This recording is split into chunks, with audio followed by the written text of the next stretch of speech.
स्वः तत्सवितुर्वरेण्यं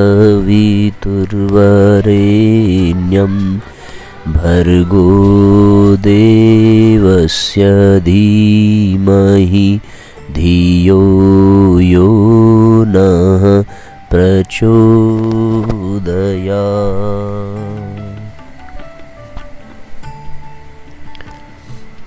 ओम सद्गुरु चरण कमलेभ्यो नमः। सभी आत्मीय बंधुओं को सादर प्रणाम। सभी का बहुत बहुत स्वागत है साथियों आज के सत्र में। आइए आज का सत्र प्रारंभ करते हैं।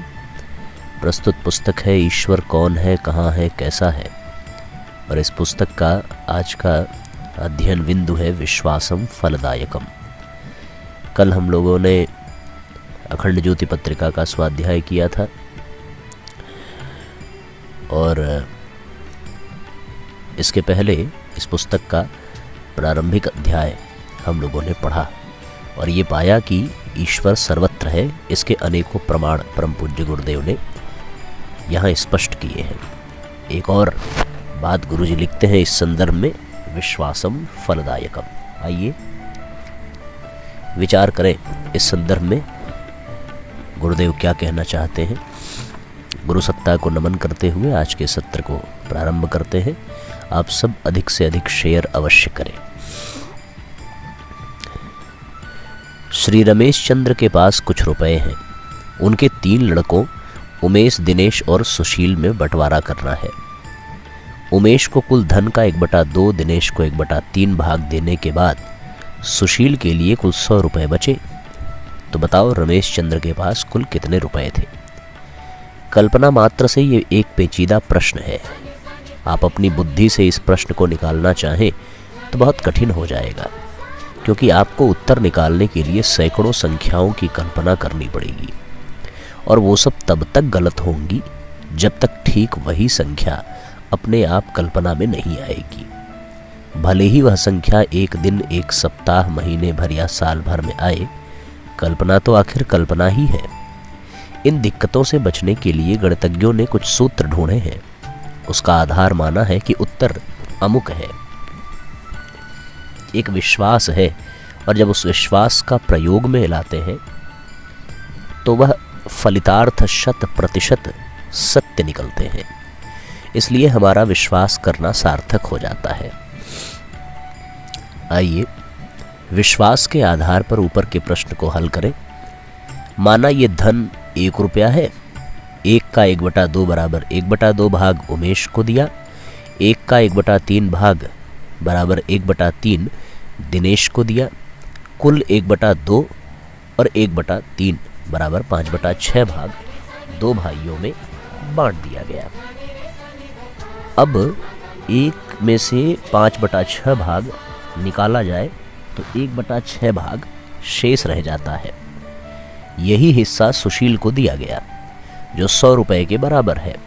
ऐकिक नियम के अनुसार 1/6 बराबर 100, इसीलिए 1 के बराबर 600। यही उत्तर है और सही भी है, जबकि सारी दुनिया में 600 के बराबर 1 कभी हो ही नहीं सकता। असंभव तरीके से संभव की खोज का नाम विश्वास है। वो एक समर्थ सूत्र है जिसके आधार पर ही परमात्मा की खोज की जा सकती है। विज्ञान का रास्ता कल्पना और भटकाव का है। उसमें संसार के सृजन, विकास और संहार वाली शक्तियों का पता चलेगा तो सही, किंतु भीषण संघर्ष, ध्वंस और हिंसा से भरा हुआ यह लंबा रास्ता बड़ा अशांति और असंतोष से पार होगा और आद्य शक्ति तक पहुंचना कठिनाई से ही संभव होगा। ईश्वर पर विश्वास कर लेने में जहां अनेक व्यक्तिगत लाभ हैं, वहां विश्व शांति के लिए ईश्वर विश्वास का लाभ एक सुदृढ़ आधार पर गणित की तरह निकाले जा सकते हैं।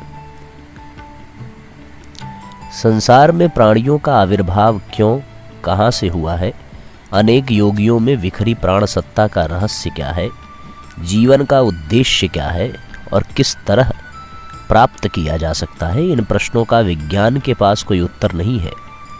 वह स्थूल का ही अध्ययन और प्रतिपादन कर सकता है, जबकि मनुष्य शरीर की आधी शक्तियां भावनामय, विचारमय और संकल्पमय हैं।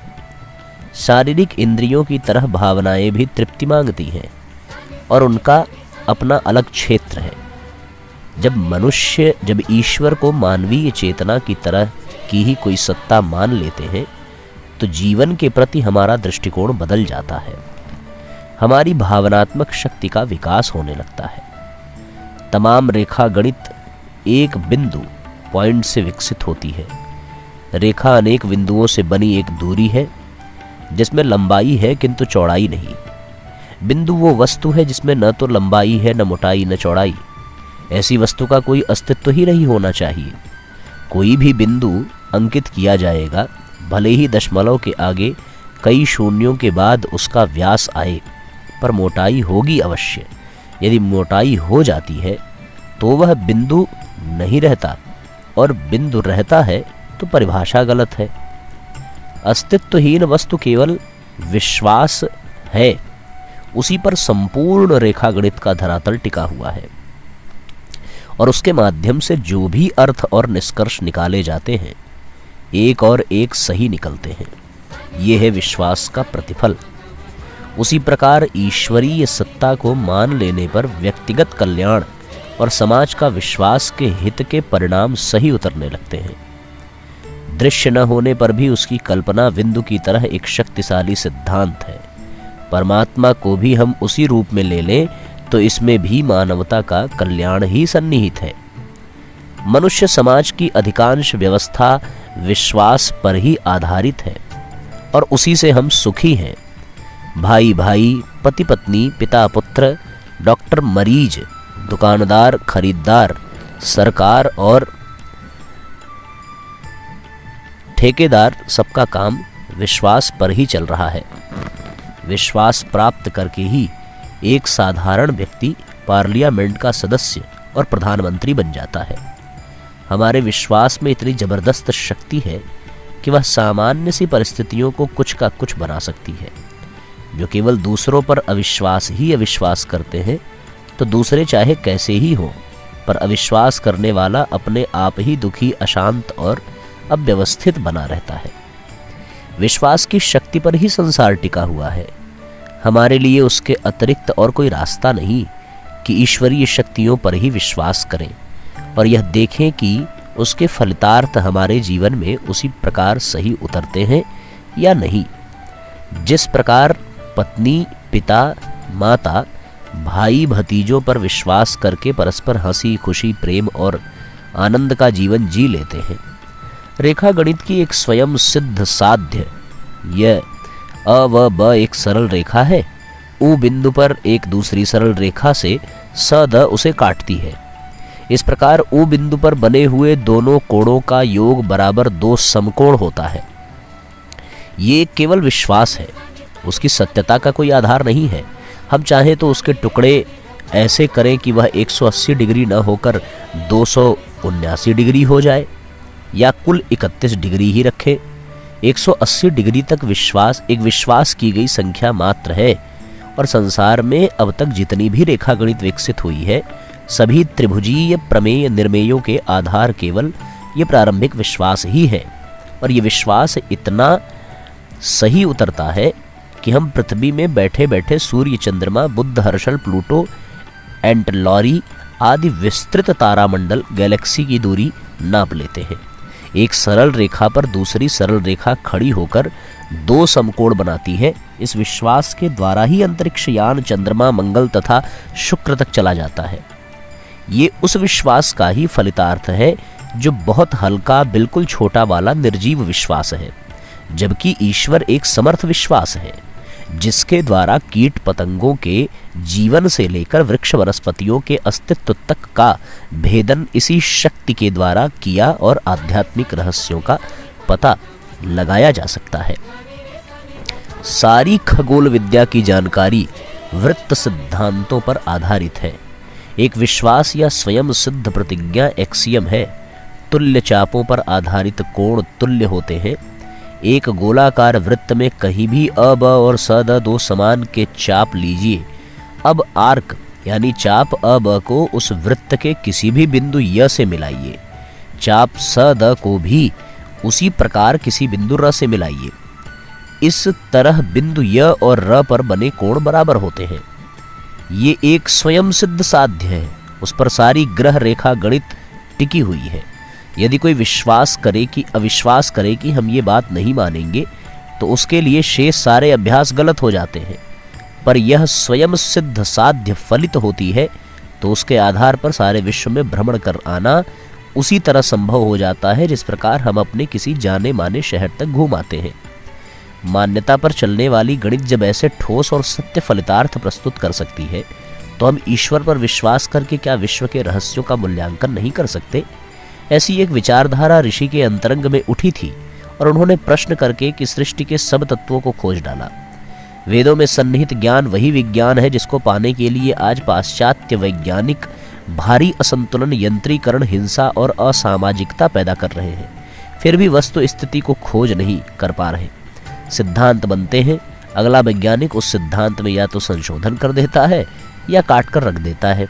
संशोधन करता भी अपने आप को पूर्ण विश्वस्त नहीं मानता। उसे तब भी ये आशंका बनी रहती है कि कहीं उसी के रहते हुए उसका सिद्धांत काट न दिया जाए। अनेक नोबेल पुरस्कार प्राप्त वैज्ञानिकों के सिद्धांत के धुर्रे उड़ गए। तब यही मानना पड़ता है कि पाश्चात्य जगत जिस विज्ञान पर ऐठा हुआ बैठा है उसकी सत्यता निरपेक्ष नहीं है। विश्व ब्रह्मांड के रहस्यों और पृथ्वी पर होने वाली पुनर्जन्म की घटनाओं, अतिमानसिक शक्ति, बौद्धिक क्षमता, आत्मशक्ति के कर्तव्यों, दूरदर्शन, पूर्णानुभूतियों, स्वानुभूतियों, भविष्य के ज्ञान आदि के प्रति हमारे मस्तिष्क में रचनात्मक और उपयोगी दृष्टिकोण ईश्वर को मान लेने पर ही बनता है। जब समस्त सृष्टि के निर्माण और विभिन्न परिस्थितियों में होकर प्राणियों के विकास पर विचार करते हैं तो हमें ईश्वरीय योजना में कोई दोष लगाने का कारण नहीं प्रतीत होता। उस प्रकार का दोषारोपण दो ही प्रकार के व्यक्ति करते हैं। एक तो वे जो विद्या का अहंकार करने वाले हैं, जिन्होंने अभी वास्तविक ज्ञान के क्षेत्र में पदार्पण नहीं किया है और विश्व रचना तक तथा व्यवस्था जैसी विशाल समस्या पर सर्वांगपूर्ण तरीके से विचार कर सकना जिनके लिए असंभव है। ऐसे व्यक्तियों की भर्त्सना करते हुए थियोसॉफी समाज की संस्थापिका मैडम ब्लेवेटस्की ने बहुत जोरदार शब्दों में कहा है कि ईश्वर भी नहीं, जीव भी नहीं, कैसी विनाशकारी कल्पना है। No God, no soul, dreadful annihilation. ये एक ऐसे उन्मत्त नास्तिक का प्रलाप है जो अपनी दूषित कल्पना के आधार पर विश्व रचना की सामग्री की चिंगारियों के एक निरंतर श्रृंखला तो देखता रहता है और उसका कर्ता किसी को नहीं मानता। वह कहता है कि वह सामग्री स्वयं ही प्रकट हुई है, स्वयं ही स्थित है, स्वयं ही विकसित होती है। वो कहता है ये समस्त सृष्टि चलती जा रही है पर इसका कोई स्रोत नहीं है, इसका कोई कारण भी नहीं है। इस प्रकार उसकी सृष्टि में यह अनंत चक्र अंधा, निष्क्रिय और अकारण है। ईश्वर तथा धर्म पर अविश्वास रखने वाले प्रायः यह प्रश्न उठाया करते हैं कि जब ईश्वर दयालु और कल्याणकारी है तो संसार में पाप और दुख की अधिकता क्यों है? आस्तिक लोग स्वयं भी कहते हैं कि संसार में धर्मात्मा कम और धर्म विमुख ज्यादा है। ईमानदारों की अपेक्षा बेईमानों की संख्या अधिक है। ऐसी स्थिति में इस बात पर कैसे विश्वास किया जाए कि एक महान चैतन्य सत्ता इस सृष्टि की रचयिता और संचालक है? यदि वास्तव में इसकी रचना किसी बुद्धि भंडार युक्त चेतन शक्ति द्वारा हुई होती तो संसार में सर्वत्र सुख, आनंद और पुण्य कर्मों का ही प्रसार देखने में आना चाहिए था। वास्तव में ये एक टेढ़ा प्रश्न है और उसका उत्तर देने में बहुत से आस्तिक लड़खड़ा जाते हैं। जिन यूरोपियन ईश्वरवादियों ने इसका उत्तर दिया है उन्होंने कहीं कहीं अपनी असमर्थता भी स्वीकार की है। थीइज्म आस्तिकवाद के लेखक श्री फ्लिंट ने इसका उत्तर देते हुए कहा, यदि तुम पूछो कि ईश्वर ने सबको धर्मात्मक क्यों नहीं बनाया तो इसका मेरे पास कोई उत्तर नहीं है। ये एक ऐसा प्रश्न है जिसका उत्तर हो ही नहीं सकता और न उससे कुछ लाभ है। यदि तुम कहो कि ईश्वर ने मनुष्य को देवताओं की तरह क्यों नहीं बनाया तो तुम यह भी प्रश्न कर सकोगे कि उसने देवताओं से भी बहुत ऊंचे दर्जे के प्राणी क्यों नहीं बनाए। इस प्रकार अव्यवस्था दोष उत्पन्न होता है। फ्लिंट को इस प्रकार का समाधान इस कारण करना पड़ा कि उनका ईश्वर पर विश्वास ईसाई धर्मानुकूल है, जिसका कहना है कि पहले ईश्वर ही अकेला था, वो एकमात्र अनादि है उसी ने जीव और अन्य समस्त सांसारिक पदार्थों की रचना की है। इस प्रकार की मान्यता के विरुद्ध ही नास्तिकों द्वारा यह आक्षेप किया जाता है कि ईश्वर को ऐसी सृष्टि बनाने की क्या आवश्यकता थी जिसमें सदैव पाप और वैमनस्य की वृद्धि होती रहे। पर भारतीय धर्म की मान्यता में ऐसी त्रुटियां नहीं है। उनके अनुसार ईश्वर जीवों को बनाता नहीं, वरन उनका अस्तित्व स्वयं मेव है और ईश्वर उनकी भलाई के लिए सृष्टि के पदार्थों की रचना करता है। पर उसने जीव को परतंत्र अथवा दास की तरह नहीं बनाया है, जैसा अन्य कई धर्मों में विचार किया जाता है। हमारी मान्यता ये है कि ईश्वर जीवों की उन्नति के लिए तरह तरह के साधन उपस्थित करता है, उनको सत्कर्मों के लिए प्रेरणा भी देता है, पर उसने कर्म करने में उनको स्वतंत्र ही रखा है। पाप या पुण्य करना उनकी रुचि और मनोवृत्ति पर ही आधारित है। जब वे पुण्य कर्म करते हैं तो उसके बदले में वे शुभ फल सुख पाते हैं, और जब पाप करने पर उतारू हो जाते हैं तब उनको दंड मिलता है। पर यह शुभ परिणाम और दंड भी स्वयं ईश्वर नहीं देता, वरन उसने ऐसी व्यवस्था बना दी है कि प्रकृति स्वयं ही यह कार्य पूरा कर लेती है। भारतीय धर्म के अधिकांश विचारकों ने प्रकृति को ईश्वर की सहचरी या अनुचरी माना है, इसलिए वह जो कुछ करती है उसका कर्ता ईश्वर ही समझा जाता है। जिस प्रकार का आक्षेप लोग पाप के विषय में करते हैं, वैसा ही भाव दुख के विषय में भी प्रकट करते हैं। वे कहते हैं कि जब ईश्वर सर्वशक्तिमान है और जीवों का भला भी चाहता है, तो उसने ऐसी व्यवस्था क्यों नहीं की कि संसार में दुख का नाम ही न रहता। इस शंका का उत्तर देते हुए ऑल्फ्रेड रसन वॉलिस ने अपने ग्रंथ द वर्ल्ड ऑफ लाइफ जीवन जगत में लिखा है, कुछ आलोचकों को संसार के दुख देखकर प्रायः घृणा हो जाती है और वे कहने लगते हैं कि यह सृष्टि सर्वज्ञ सर्वशक्तिमान और दयालु सत्ता की बनाई नहीं हो सकती। पर इन लेखकों अर्थात आक्षेप करने वालों और विकासवादियों ने कभी दुख की जड़ तक पहुंचने का यत्न नहीं किया। उन्होंने ये नहीं सोचा कि दुख या कष्ट विकास के लिए बड़ी आवश्यक वस्तु है। स्वयं डार्विन ने इस नियम पर बड़ा बल दिया है कि कोई इंद्रिय शक्ति या वेदना किसी प्राणी में उस समय तक नहीं उत्पन्न होती जब तक उसका उसकी जाति के लिए उपयोग न हो। इस नियम पर यदि गंभीरतापूर्वक विचार किया जाए तो यही निष्कर्ष निकलता है, ईश्वर प्रत्येक प्राणी वर्ग में उतना ही दुख उत्पन्न करता है जितना ही उसके लिए आवश्यक है। फ्लिंट महोदय ने अपनी थीज़म में इसका समाधान कुछ भिन्न शब्दों में किया है। ये अलग अलग वैज्ञानिकों, अलग अलग लेखकों का मत गुरुजी ने दिया है, और फिर अंत में भारतीय मत क्या है और अपने सनातन साहित्य का मत क्या है उस पर प्रकाश डाला है। तो आप संदेह मत करना, आप जो है इसे क्रमवार सुनते रहिए, है ना। इसमें उलझ मत जाना कि कई तरह की बातें क्यों हैं। अब कई लोगों ने कई तरह की बातें की हैं तो गुरुजी ने सबका उद्धरण दिया है, तो इसके चक्कर में फंस मत जाना, ठीक है। इसके पहले ईसाइयों के धर्म में और अन्य जो लेखक हुए हैं उनके पास इस प्रश्न का कोई उत्तर नहीं है कि इस धरती पर पाप क्यों है, इस धरती पर बुरे लोग क्यों हैं, है ना। पर अपने सनातन धर्म में ऋषियों ने इस प्रश्न का उत्तर दिया है कि भगवान कर्म करने की छूट देता है और व्यक्ति ऊपर उठ सके उनके लिए सुविधा देता है, साधन देता है, साधना देता है। अब वो न करे, बुरे कर्म में ही निरत रह कर के पापी बने, तो इसमें ईश्वर का कोई दोष नहीं है। और फिर ईश्वर ने व्यवस्था ऐसी बनाई है कि वो स्वयं दंडित नहीं करता बल्कि प्रकृति ही दंडित करती है। अब ईश्वर की सहचरी होने के नाते उसका भी कर्ता ईश्वर को ही हमारा सनातन धर्म मानता है। तो अपनी जो सनातन धर्म की बातें हैं वो एकदम पूर्णता को प्राप्त है, उसमें इफ बट या विकल्प है ही नहीं। लेकिन गुरुजी ने अन्य विदेशी वक्तव्यों का भी यहाँ पर प्रयोग किया है ताकि हम अपनी वाली बात को अच्छे से समझ सकें। उद्देश्य है सनातन परंपरा वाली संपूर्ण सिद्धांत को समझाना, तो उसके लिए अन्य लोगों ने जो कहा है वो भी समझना आवश्यक है, तभी तो आप इसे समझ पाएंगे। तो इस भ्रम में मत रह जाइएगा कि कई तरह की बातें क्यों लिखी है। स्पष्ट है ना। कोई दिक्कत हो तो आप फिर अपना प्रश्न लिख करके भेजना। आइए आगे बढ़ते हैं।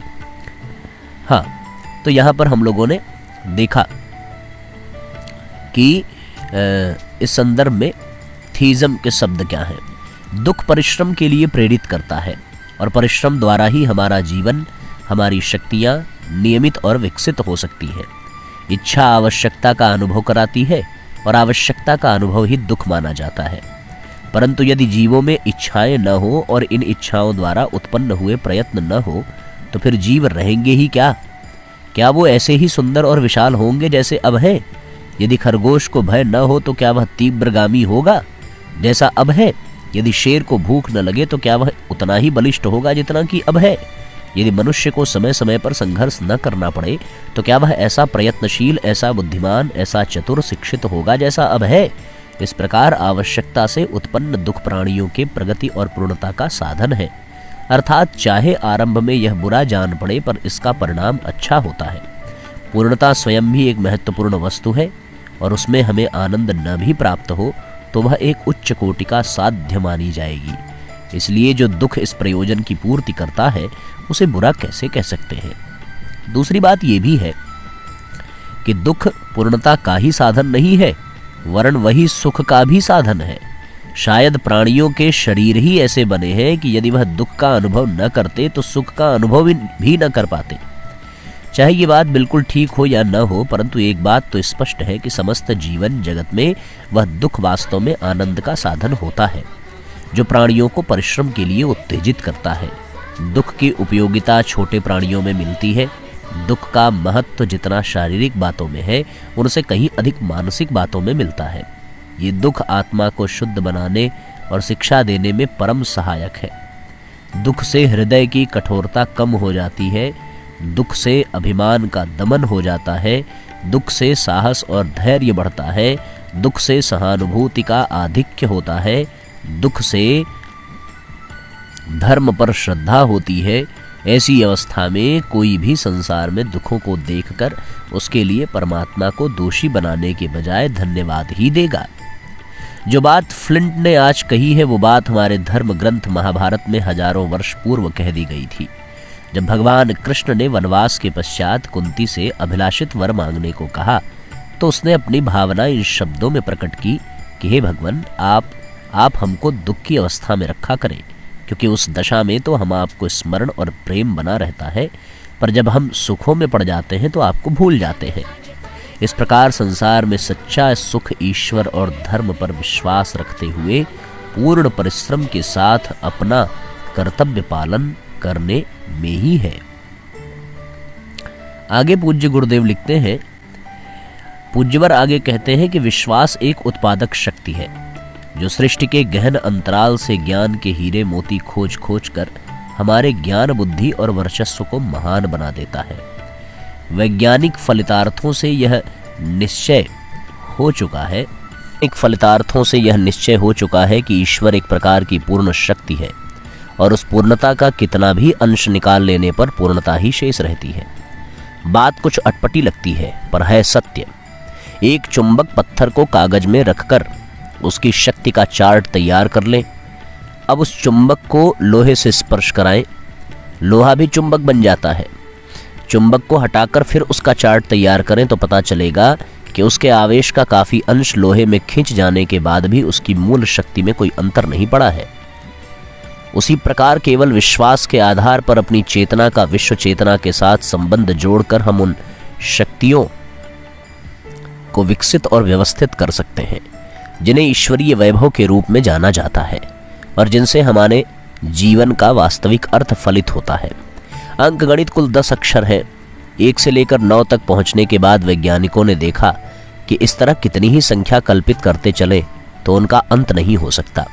इसलिए उन्हीं 9 अंकों से आगे की संख्याएं बनाई गई और पूर्णता के लिए एक ऐसी संख्या की कल्पना दी गई जिससे संख्याओं की इकाई, दहाई या सैकड़े की किसी भी दौड़ को विश्राम दिया जा सके। उस संख्या का नाम है शून्य, 0। इस शून्य पर अंकगणित की लंबी लंबी गणनाएं टिकी हुई हैं। वो सत्य भी निकलती हैं, पर शून्य अपने आप में क्या है, थोड़ा इस पर भी दृष्टि डालें। 3/4 का अर्थ है किसी वस्तु के 4 टुकड़े किए जाएं और उनसे 3 टुकड़े लिए जाएं तो वह 3/4 कहलाएगा।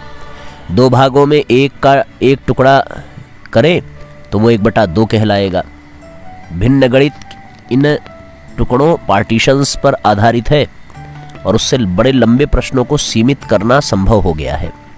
पर यदि कोई किसी वस्तु के 0 टुकड़े करें, उसमें से 1 टुकड़ा लें, तब 1/0